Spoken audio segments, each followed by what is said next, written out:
bro, that's what it's all about, bro. We hunt like wild dogs. Let's get it. Gang on me, gang on 3. 1, 2, 3. Yeah!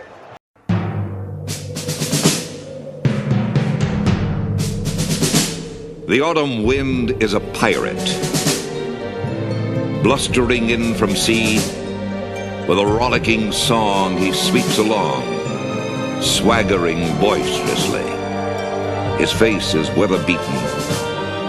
He wears a hooded sash, with a silver hat about his head, and a bristling black mustache.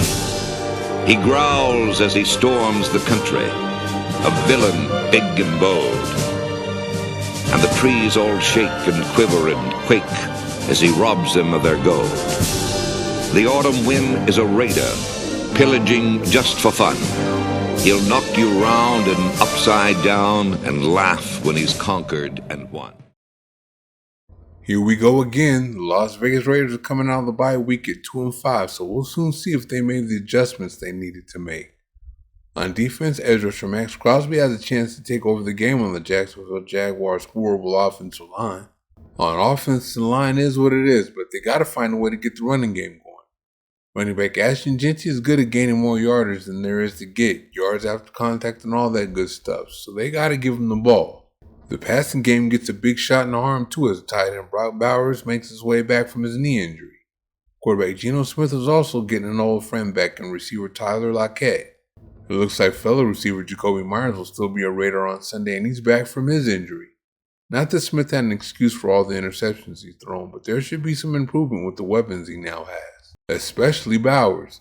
I know it's hard after seeing what we've seen from the Raiders lately, but things are kind of looking up for the Raiders against the Jaguars on Sunday.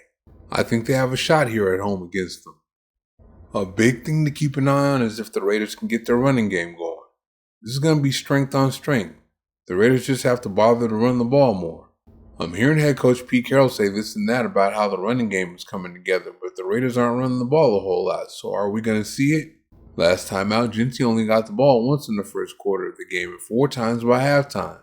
That made Carroll finally throw offensive coordinator Chip Kelly and his play calling under the bus, so maybe we'll see things actually change this Sunday. I'm still trying to figure out how Kelly became the highest paid offensive coordinator in the NFL. Everyone knows how much Carroll loves to run the ball, so when he criticized his play calling, we knew he meant it. Kelly has to stick with the run, even when it isn't pretty. That way he sets up the play action, something the Jags are susceptible to. In Week 7, Los Angeles Rams quarterback Matthew Stafford was 14-15 for 146 yards and 3 touchdowns in play action. I know Smith is a far cry from Stafford, but that is an established weakness to exploit. Having Bowers back is a great thing for the Raiders because, as you well know, tight ends benefit a lot from play action. Well, having Bowers back is a great thing, period, because he's the best player on that offense, and they missed him very much. The Raiders had 389 total yards on offense against the New England Patriots on opening day and have averaged 257 yards per game since he started hobbling or was out. Bowers has the true number 1 receiver skill set from the tight end position. He can get deep with his great speed, he can make possession catches to move the chains, and he can run after the catch. Bowers is so dangerous, he's going to get some extra attention from opposing defenses, so he also opens things up for others. That means safeties will be preoccupied with Bowers, and that'll give Raiders speedsters a chance to beat him. Guys like Trey Tucker, Dante Thornton, and Tyler Lockett will be able to get deep on him. And on downs like 3rd and 5, guys like Myers, Jack Bech, and Lockett will have a chance, along with Bowers, to move the chains. No excuses. Smith has his security blanket back. He got to do something now. Carroll sounds like the Raiders have been working on something from their return from the bye. The 3 days that we worked were very productive. We worked on things after the bye that we'd like to adjust and do. We've also created some opportunities for guys to compete for positions, as we always like doing, and this was a kind of a time to take a look at that. I'm not going to tell you all about that, but it's apparent to our team, that we're continuing to push to get better. So looking forward to this week. Good news on Bowers.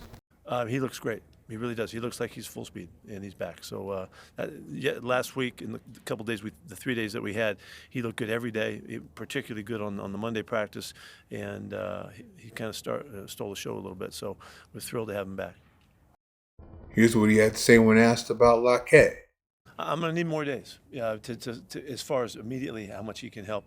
But he's a tremendous football player. He's got great background, great savvy, playmaking ability, a real natural sense about understanding how to play the game. He and Brock and Jacoby share a lot of characteristics, and how they play the game and how they make things happen and make it look effortless at times. So Locke has been a great performer historically, and I'm thrilled to have him part of the program, and want to see how fast we can move the thing along, see if he can contribute. He was asked about the comfort of bringing in players he's coached before. He was obviously talking about Lockett. Certainly, yeah, certainly that's part of what's going on here. Gino as well. Gino's thrown to Locke for years, and so they have a ton of background. They've been through all kinds of experiences together. Communications is more automatic with guys you have that kind of background with. Hopefully that will contribute to Locke's ability to help us out.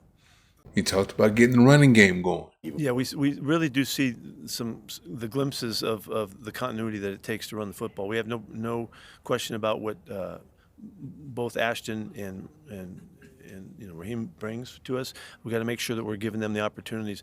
In a game last week, when we really wanted to run the football, we couldn't even make first down, so we didn't have the opportunities. But I can see it and feel it. It looks like we're really connected, and so we need to show the results of that. Genty agrees with Carroll and sees a running game coming along. Right now. Yeah, I see the same thing. I mean, obviously it starts up front. I can't do what I do without the guys blocking, but also me just, building that chemistry with them, understanding the schemes better and better, and then just getting more reps. All right, now, remember Chip Kelly said this. I think it's always important to get anything. I think you can't play one-sided. You can't be one-dimensional when you play football. You can't throw it every down. You can't run it every down. You have to be able, if you do it, defenses are too good. If they know this is all this team is going to do is chuck it, well then, the schemes that these people will bring from a pass rush standpoint and a coverage standpoint will be very complicated. Kelly said you can't be one-dimensional when you play football. You can't throw every down. You can't run every down. Defenses are too good. That sounds good, but Kelly's also the same guy that put together a 15-play script for the first drive and there was only one running play. You just can't do that, especially when you have a guy like Genty in your backfield. Establishing the running game is really going to help Bowers in his return. And since he's often the target in play action, the Raiders will be able to get the deep ball going with their speedsters. The Jaguars don't have the best pass defense in the world, so the Raider offense could very well explode on them. Thank you for watching. See you next time.